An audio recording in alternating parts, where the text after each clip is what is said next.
नमस्कार बच्चों, मैं डॉक्टर मोनिका डुंगरवाल आज मधुमेह में आहार के बारे में जानकारी देने जा रही हूँ।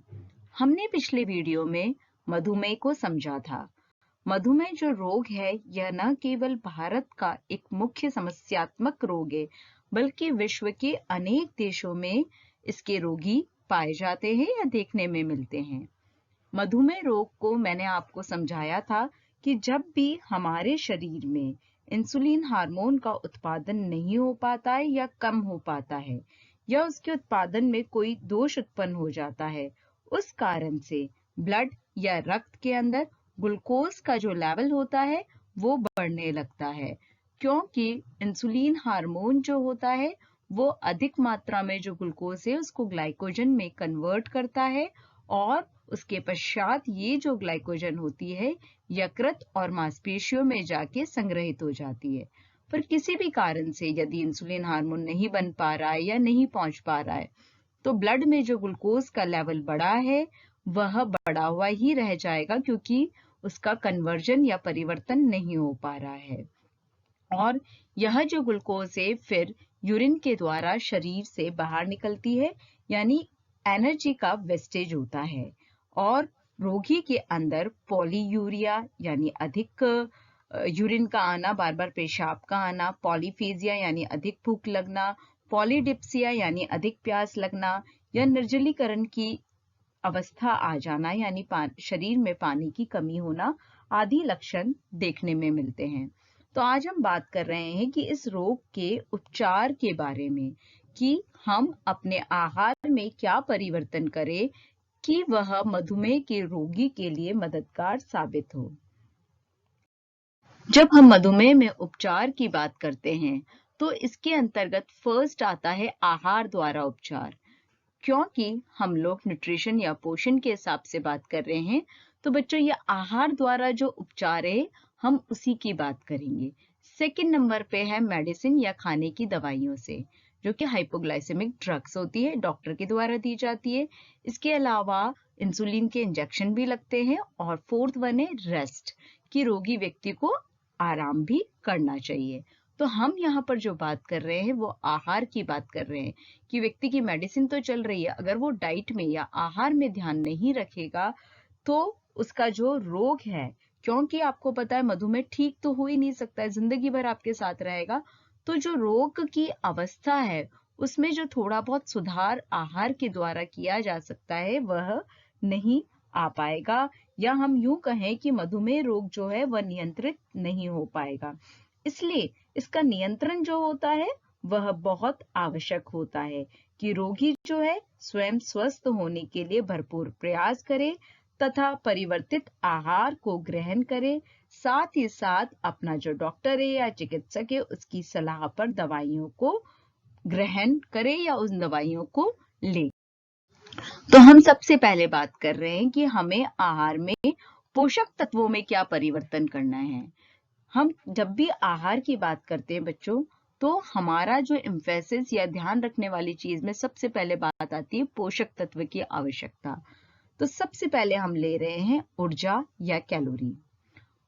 रोगी की जो ऊर्जा की रिक्वायरमेंट है, जो कि उसकी एज के अकॉर्डिंग, लंबाई के अकॉर्डिंग, सेक्स के अकॉर्डिंग, वजन के अकॉर्डिंग होती है, उस ऊर्जा से केवल 5% कम ऊर्जा देनी चाहिए, क्योंकि जनरली जो मधुमेह के रोगी होते हैं वह मोटे होते हैं, तो उनको आदर्श वजन प्राप्त करना बहुत जरूरी होता है। बाकी हमें इसमें और कुछ भी ध्यान नहीं रखना है कि बहुत अधिक ऊर्जा देनी है या कम देनी है। बस हमें ये ध्यान रखना है कि मधुमेह के रोगी का वजन सामान्य हो तथा मूत्र परीक्षण में कीटोन बॉडीज उपस्थित नहीं हो। कीटोन बॉडीज का डिटेल में मैंने आपको पिछले वीडियो में भी समझाया था। अतः इनके भोजन में कार्बोज की मात्रा कम देनी चाहिए और साथ में दवा का उपयोग भी किया जाना चाहिए। इसके अलावा ऊर्जा जो कार्बोहाइड्रेट, प्रोटीन और वसा से मिलती है, तो इनका उचित अनुपात होना चाहिए। यह अनुपात हम नेक्स्ट स्लाइड में देखेंगे कि किस तरीके से हम इसके अनुपात को डिसाइड करते हैं। दूसरा न्यूट्रिएंट है यहाँ पे कार्बोहाइड्रेट, कि 40% जो कैलोरी है इन नॉर्मल वेट पेशेंट के अंदर, यानी जिनका वजन सामान्य है उनकी 40% जो ऊर्जा है वो कार्बोहाइड्रेट से प्राप्त होनी चाहिए, परंतु जो लोग मोटे हैं, ओबेस हैं, उनको 60% ऑफ कैलोरी जो है वो कार्बोहाइड्रेट से मिलनी चाहिए। रक्त में कीटोसिस को रोका जाना या कीटो यूरिया को रोकने के लिए कैलोरी पर नियंत्रण करना बहुत ही आवश्यक होता है, और इसी कारण से यह डिसाइड किया गया है कि नॉर्मल वेट पेशेंट जो है 40% जो कैलोरी है वो कार्बोहाइड्रेट से प्राप्त करे। इसके अलावा सिंपल फॉर्म ऑफ कार्बोहाइड्रेट नहीं दिए जाते हैं। रोगी व्यक्ति को कॉम्प्लेक्स फॉर्म यानी जटिल कार्बोहाइड्रेट वाली चीजें देनी चाहिए। नेक्स्ट है आपका न्यूट्रिएंट प्रोटीन। प्रोटीन की जो मात्रा है वो बढ़ाई जानी चाहिए, क्योंकि कई बार मधुमेह की स्थिति में नकारात्मक नाइट्रोजन संतुलन यानी नेगेटिव नाइट्रोजन बैलेंस हो जाता है, और कई बार मधुमेह के रोगियों को सामान्य लोगों की अपेक्षा दुगनी मात्रा में भी प्रोटीन की आवश्यकता होती है। अब हम बात कर रहे हैं वसा या फैट के बारे में। फैट जो है मधुमेह के रोगी को उनके वजन के अनुसार दी जाती है। अगर वह मोटा व्यक्ति है तो उसको कुल ऊर्जा का 20% भाग ही वसा से मिलना चाहिए, और अगर सामान्य वजन वाला मधुमेह का रोगी है तो उसको 40% जो ऊर्जा है वह वसा से मिलनी चाहिए। साथ में जो हम वसा दे रहे हैं वो तली भुनी नहीं होनी चाहिए, सिंपल फॉर्म ऑफ फैट होना चाहिए। नेक्स्ट है विटामिन्स, साथ में है खनिज लवण। विटामिनों की पूर्ति के लिए हमें मल्टीविटामिन की गोली को दिया जाना जरूरी हो जाता है। साथ में खनिज लवण की पूर्ति के लिए हरी पत्तेदार सब्जियां या कम शर्करा युक्त जो फल होते हैं उनका उपयोग किया जाना बहुत ही जरूरी होता है। यहाँ पर एक टेबल दी गई है कि कार्बोहाइड्रेट, प्रोटीन और वसा से कितना प्रतिशत ऊर्जा मिलनी चाहिए, जिसकी कि हम बात कर रहे थे। तो मधुमेह हमने देखा था एक तो बच्चों में होता है और एक वयस्क व्यक्ति में होता है। वयस्क में जो मधुमेह रोग होता है उसमें मोटे रोगी भी हो सकते हैं जिनका वजन सामान्य वजन से ज्यादा है, और ऐसे व्यक्ति भी हो सकते हैं वयस्क में जिनका वजन सामान्य है। तो कार्बोहाइड्रेट की जो मात्रा है बालकों में और सामान्य वजन वाले वयस्क व्यक्ति के अंदर जो है वह 40% ऊर्जा दे, इतनी होनी चाहिए।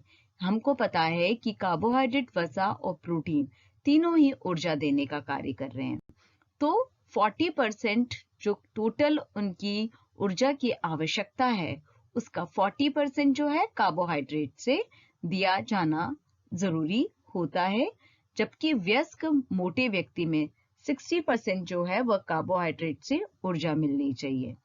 अब हम बात कर रहे हैं वसा की। तो वसा के अंदर वापस से बालकों और सामान्य वजन वाले वयस्क जो रोगी है उसके अंदर 40% ऊर्जा जो है वसा से प्राप्त होनी चाहिए, और वयस्क मोटे रोगी में क्योंकि कार्बोहाइड्रेट में इधर 20% बढ़ गया था तो यहाँ वसा में 20% कम हो गया है, यानी केवल 20% ऑफ टोटल कैलोरीज जो है वह वसा से प्राप्त होनी चाहिए। प्रोटीन की जब हम बात करते हैं तो तीनों ही वर्गों में 20% कुल ऊर्जा का जो मात्रा है वह प्रोटीन से प्राप्त होनी चाहिए। तो कहने का तात्पर्य यह हुआ तो टोटल 100% एनर्जी को अगर हम माने तो 40% कार्बोहाइड्रेट से, 40% वसा से और 20% जो है प्रोटीन से बच्चों में प्राप्त होनी चाहिए। वयस्क रोगी में 60% कार्बोहाइड्रेट से, 20% वसा से और प्रोटीन से 20% प्राप्त होनी चाहिए। इसी तरीके से सामान्य वजन वाले रोगी में 40% जो है आपका कार्बोहाइड्रेट से, 40% ही वसा से और 20% प्रोटीन से प्राप्त होना चाहिए, है ना बच्चों। यानी अगर किसी की रिक्वायरमेंट बच्चों के केस में अगर हम एग्जांपल लें 1000 किलो कैलोरी प्रतिदिन है तो 400 किलो कैलोरी ऊर्जा कार्बोहाइड्रेट से प्राप्त होनी चाहिए, 400 किलो कैलोरी ऊर्जा वसा से प्राप्त होनी चाहिए और 200 किलो कैलोरी ऊर्जा जो है प्रोटीन से प्राप्त होनी चाहिए। तो हमें कितना ग्राम कार्बोहाइड्रेट देना है, वसा देना है, प्रोटीन देना, उस अकॉर्डिंग हम कैलकुलेट कर लेंगे, क्योंकि आपको पता है कार्बोहाइड्रेट जो होता है 1 ग्राम कार्बोहाइड्रेट कितना ऊर्जा देता है बच्चों, पहले बहुत बार बताया है 4 किलो कैलोरी ऊर्जा देता है।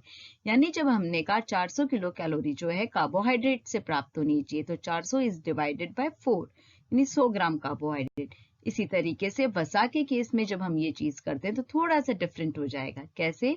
1 ग्राम वसा जो है 9 किलो कैलोरी ऊर्जा देने का कार्य करता है, यानी कि 400 इज डिवाइडेड बाय 9 आपका होगा। जब 9 यहाँ पर होगा तो क्या आंसर आएगा आपका? 44.44 समथिंग। और प्रोटीन के केस में 200 किलो कैलोरी प्रोटीन से मिलनी चाहिए। 1 gram protein 4 kilo calorie energy देता है, यानी 200 इज डिवाइडेड बाय आपका क्या हो जाएगा बच्चों? 4 हो जाएगा। यानी कि यहाँ के केस में 50 ग्राम आपको प्रोटीन देना है। तो इस तरीके से हम फिर इनकी मील प्लानिंग या आहार नियोजन प्रैक्टिकल के अंदर करते हैं। वहां पर आपको प्रैक्टिकल की क्लास में और अच्छे से इस चीज को समझाया जाएगा, जिससे कि आप प्लानिंग अच्छे से कर पाएं। अब हम बात कर रहे हैं आहार नियोजन में किन किन बिंदुओं को ध्यान में रखना चाहिए। सबसे पहले जो बात याद रखनी चाहिए कि हम गेहूं, चना, जौ की रोटी, जैसे कि मिस्सी रोटी कहा जाता है बच्चों, उसका उपयोग किया जाए तो अच्छा रहता है। अगर वो दिन भर में सारे समय ये नहीं खा सकता है तो हमें शाम को ये डिसाइड कर लेना चाहिए कि हम रोगी व्यक्ति को मिस्सी रोटी दें। मिठाइयाँ जो कि सबसे ज्यादा मीठी और जिसमें simple form of sugar, table sugar, sucrose जो होती है, वो पूर्ण रूप से वर्जित कर दी जानी चाहिए। गुड़, शहद, खजूर का प्रयोग जो है वह वर्जित होना चाहिए। जो फल बहुत अधिक मीठे हैं, जिसमें क्योंकि सिंपल फॉर्म ऑफ शुगर्स ज्यादा है, फ्रैक्टोज एंड ग्लूकोज वगैरह, वो वर्जित किए जाने चाहिए। जैसे कि केला है, अंगूर है, आम है, चीकू है, ये सारे फल उनको वर्जित होते हैं। और देना भी है तो बहुत स्मॉल अमाउंट में हम दे सकते हैं। परंतु जो खट्टे फल हैं जैसे आंवला, नींबू, संतरा, खरबूजा, तरबूज, जामुन, पपीता, अमरूद आदि का प्रयोग मधुमेह के रोगी के द्वारा किया जा सकता है। भोजन में विविधता होनी चाहिए। विविधता से मतलब है बच्चों की वैरायटी ऑफ फूड्स होने चाहिए। ऐसा नहीं है कि इसको ये नहीं देना है, वो नहीं देना है, तो हम उसमें वैरायटी को ना ऐड ऑन करें, है ना। अगर विविधता नहीं होगी तो रोगी व्यक्ति को वो चीज खाने की इच्छा नहीं होगी। और मधुमेह तो ऐसा रोग है जो जिंदगी भर साथ चलेगा, खत्म तो हो ही नहीं सकता, बस हम उसको नियंत्रित कर सकते हैं। तो विविधता का होना हमेशा बहुत जरूरी होता है। आपकी लाइफ एक जैसी चलती रहेगी तो आपको बहुत बुरा लगता है। इसीलिए आप कभी बर्थडे मनाते हैं, कभी किसी की शादी में जाते हैं, कभी कोई घूमने जाते हैं, कभी मूवी देखने जाते हैं। तो हमारी लाइफ में जिस तरह से चेंज जरूरी है, इसी तरह से फूड स्टफ जो व्यक्ति खा रहा है उसके अंदर भी वैरायटी का होना बहुत जरूरी है। साथ में भोजन को आकर्षक ढंग से परोसा जाना बहुत जरूरी है। अगर आप उसको अच्छे से सर्व नहीं करते हो तो आपको अच्छा नहीं लगता है। क्यों आपको होटल का फूड अच्छा लगता है? क्योंकि वहां पर उसको बहुत ही अच्छे तरीके से परोसा जाता है। अगर वो चीज हम अपने घर पे भी थोड़ा बहुत अप्लाई करते हैं बच्चों, तो आपको एक डिफरेंट एनवायरनमेंट लगता है।